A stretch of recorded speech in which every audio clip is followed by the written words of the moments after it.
I wanted to draw your attention to, or demonstrate before this commission, that there is other involvement of police officers. An example that I'm putting here is one police officer from Johannesburg Metro.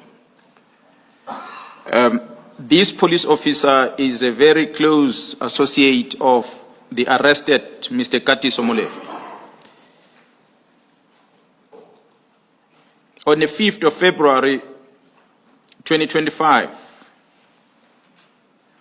this Metro Police Officer, Johannes Magatle, who works at JMPD, he deposited a statement, an affidavit, during the investigation that was conducted by GCI Ops following the arrest of Mr. Molefe, which happened on the 6th of December last year.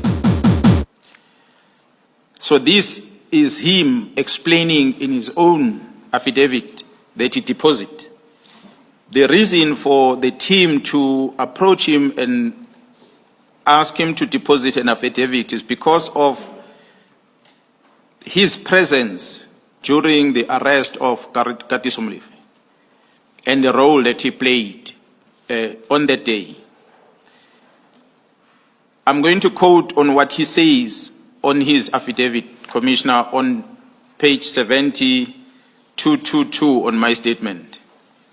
In this affidavit, Officer Magatle states that he became acquainted with Warrant Officer Michael Puletau, a former member of the South African Police Detective Branch, Johannesburg Central, who is an accused with Mr. Molefe in the Vereeniging murder case of Mr. Swart, as a fellow police officer during 2008.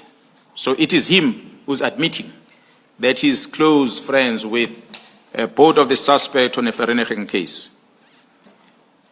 Through him, that is the detective, he was introduced to Mr. Katiso Molefe, with whom he struck a close relationship over time, and they established direct contact. He says, I understand that Warrant Officer Tau resigned from the service after he was arrested and charged for murder of Mr. Swart. What he stated under oath, Commissioners, is that on the 6th of December, the day where Mr. Molefe was arrested, he reported on duty, and while he's on duty, he received a phone call from Mr. Molefe, who was complaining about a suspicious vehicle that was parked on the street next to his house. And he immediately proceeded to Molefe's residence. And he fetched Mr. Molefe, and they drove to the vehicle that Molefe was suspended, which means he transported Mr. Molefe with his own vehicles, not knowing whether it's a state vehicle he was using, or municipality vehicle, or his private vehicle. It doesn't indicate it. But he fetched Molefe, and he drove with Molefe to the suspected vehicle. And he took note of the car's registration number. And with the use of the ACPS system available to him, the system that he has an access to, he then used that to check the registration number of this vehicle in order to establish who is the owner of the vehicle. He then got out of the car and he approached the occupant of the vehicle and introduced himself. And thereafter, he went back into his vehicle, and then he informed Mr. Molefe that the vehicle is a police vehicle. And after that, they drove back with Mr. Molefe, and he dropped him off at his home, and he went on with his patrols. And then he says, on the very same day, later, Mr. Molefe's son, Neo, informed him that Mr. Molefe was arrested on the same matter that Officer Tau was arrested on, which is a Vereeniging case.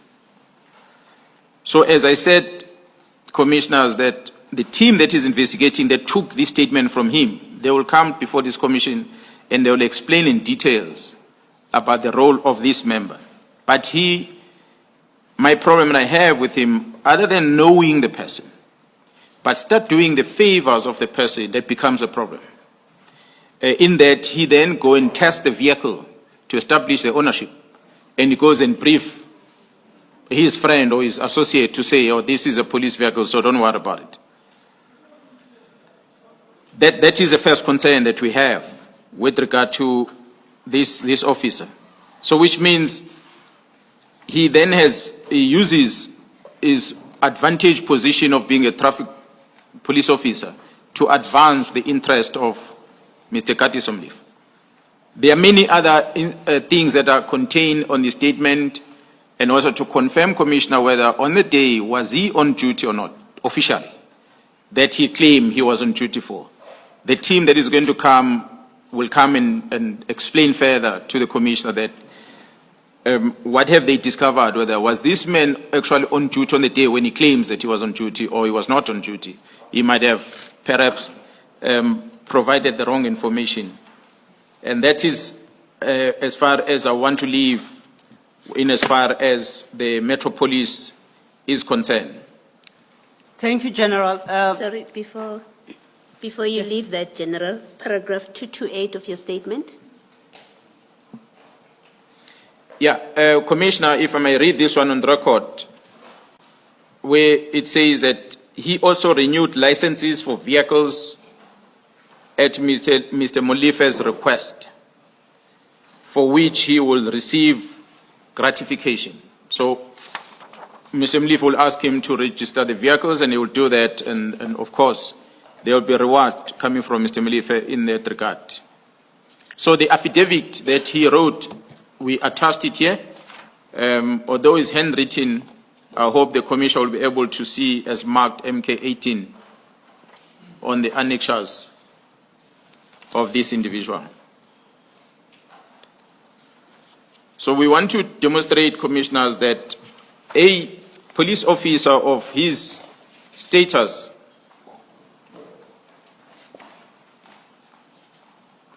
is indeed conducting himself in an unprofessional manner, and the unlawful conduct of abusing the state resources as well as his position as a police officer in order to benefit his friends, in this case Mr. Molife, is what makes us reach a conclusion that these are some of police officers within the Metropolis that are playing part to supporting the work or the illegal activities that is done by some criminals out there.